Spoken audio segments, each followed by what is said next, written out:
nice would it be to be by a campfire just outside your RV? If you're going to be in Canada, maybe a little bit cool for that, but seasonal temperatures through the prairies, watching this storm that's going to move through the Ohio Valley and into the eastern parts of the States and Canada, but high pressure down through the desert southwest, so it's going to be nice and mild.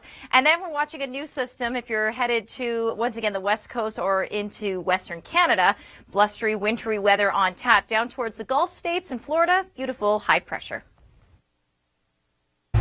Here at the Weather Network, we get a lot of questions about how a storm can change from rain to snow. Let me see if I can help you understand. Firstly, our snowflakes are formed way up in the atmosphere, or what we refer to as a loft, in a region called the dendritic ice crystal growth zone. I know, a little bit sciencey, right?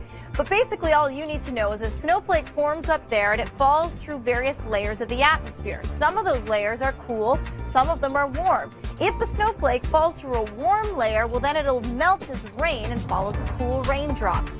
That's just part of the situation.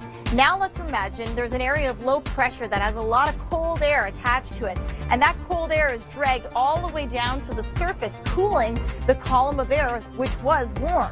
Now that snowflake will fall through the various layers, sustaining itself right through that cool layer and falling as a snowflake. For the Weather Network, I'm meteorologist Jaclyn Whital. Oh, how nice would it be to be out on the golf course right now? Look at this, 26 degrees. It's going to be above seasonal and partly cloudy. Enjoy your trip to Orlando. Severe weather season isn't in full swing yet, but the storm that caused this damage in Alabama Sunday is a sign that there will be more on the way. Tornado warnings were issued in 4 counties.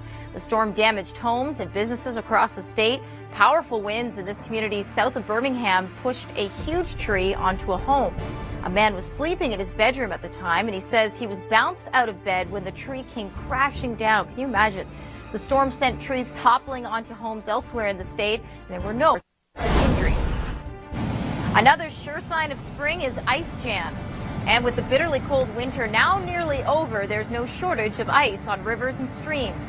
In Cedar Rapids, Iowa, a road near a river that overflowed earlier this week has been reopened. Officials say an ice jam caused the Cedar River to burst its banks. And to Hawaii, where powerful winds that have caused some damage in the state have calmed down.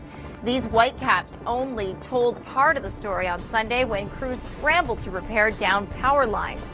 The electricity went out in about 1,000 homes and businesses, and the wind also tore away roofs from 9 homes in the island of Oahu. Finally, you know it's been a rough winter when this much snow has been removed from city streets. Take a look at that. Quebec City is no stranger to snow, but it's been so consistently cold that very little of the snowpack has melted. As a result, crews have struggled to find room to put it all. And at Toronto Pearson Airport, we have now officially ended with 100 days of snowfall and counting. So we'll see if we can climb into the low 100s as the season wraps up. Spring is supposed to start this week. We'll let you know if it really does. Stay with us. I don't know, but joining me right now, Dr. Doug Gillum. Doug, you were in Mississippi visiting some friends, and this is when you know you're dealing with a meteorologist. You were jealous because you were in 23 degrees Celsius weather with sunshine, and you wanted to be where the winter weather was. Well, I certainly enjoy the 23-degree weather, don't get me wrong, but I like a good storm system, and so I missed out on that. But unfortunately, actually, because we're looking forward to spring, lots more winter weather on the way. I was going to say, so how does this storm tomorrow, beginning in the overnight, differ from last Wednesday's? Well, we're certainly not going to see anywhere the snow accumulation in the GTA. We're looking at the potential for some light freezing rain, very poorly timed because it'll be during the morning rush. But we're not going to see anywhere near the snow accumulation in southern Ontario. The heaviest snow accumulation will be more in central into northern Ontario for Wednesday into Thursday. Okay, let's get into the story. This is the storm right now, starting to get its act together, starting to show that counterclockwise circulation. West Coast storm, but other than that, pretty quiet. Right. You know, we do have a lot of rain and mountain snow in British Columbia, fairly quiet across the country. Some spring-like temperatures. Of course, we know that's about to change. Yeah, exactly. But we do have the snow now developing across parts of the upper Midwest, spreading into areas east of Lake Superior, and this is really going to increase in coverage as we go into the overnight. Okay, and this is a boundary. That's a warm front. Here's what the model thinks. This is the Canadian model, and if we just play this out, it all really starts to begin in the overnight, pushing through southwestern Ontario, North of the warm front is straight snow, That's right. but we're going to see a lot of everything with this storm. Yes, especially in the south. We start out with some freezing rain, changing over to rain, and then back to snow on Thursday. The area we're most concerned about, though, back in December, we're not really worried about trees and power lines, but certainly some very difficult travel, especially northern GTA up and towards cottage country. And then look at the snow amounts, 15 plus centimeters for areas in that white, and then 10 to 15 back towards the west. So this is what we really want to do. We want to time this out for you. So if you could just step back, Doug. Yeah, Thursday, pre-dawn, light freezing rain in London. Take us from there. It's the overnight light freezing rain in southwestern Ontario spreads into GTA, into eastern Ontario. We're going to see more of an extended period of freezing rain, and eastern Ontario sees snow with a difficult rush up in Ottawa for the evening. Oh boy, it's going to be a messy one. Stay here. We'll have this timed out all morning long. You don't want to go anywhere.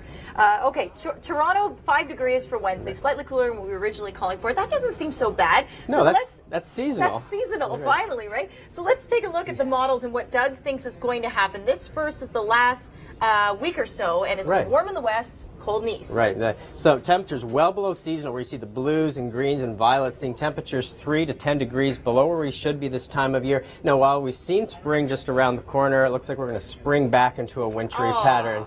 Doug, from the Rockies to the Atlantic, temperatures will be well below seasonal for the final week of March, and really the pattern doesn't get much better headed into April. This Certainly is April, and tell us how much. I mean, cold, pretty cold? Temperatures on the whole be below seasonal, though we certainly would see some days where temperatures would be at to above. All right, we'll bring Doug back on again next week, see if he has some better news. Keep it here. We'll have an eye on that storm for you tomorrow. And to revel in the sights and sounds of this incredible city.